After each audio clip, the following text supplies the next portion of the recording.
it's International Women's Day, and here are 5 health checks that every woman should get.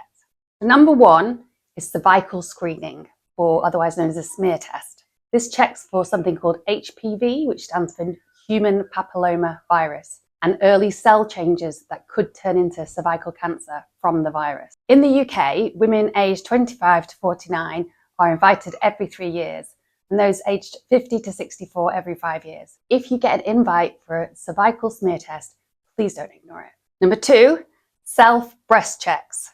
So every woman should, once a month, do a self-check of her breasts. Breast cancer is one of the most common causes of cancer in women. When doing a self-check, you're looking and feeling for anything like a new lump, change in the size or the shape, skin dimpling, redness, any nipple changes, anything like that.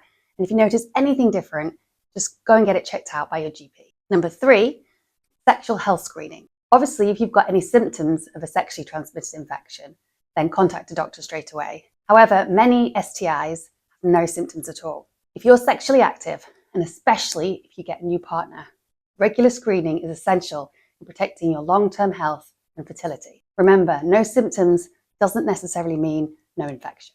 Number 4, blood tests, and especially if you're suffering from symptoms of fatigue or irregular periods, heavy, painful periods, hair thinning, unexplained weight changes. Did you know that heavy periods can sometimes make you anemic due to blood loss? That's why it's worth speaking to your GP for a blood test. Check your full blood count, iron levels, and also your thyroid function. 5, testing for heart disease. Heart disease is a leading cause of death in women and is often silent. Risk factors can include being overweight, having a family history of heart disease, smoking, drinking alcohol.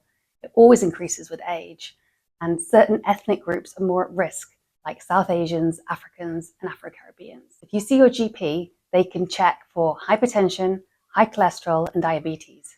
And if these are raised, they can be controlled.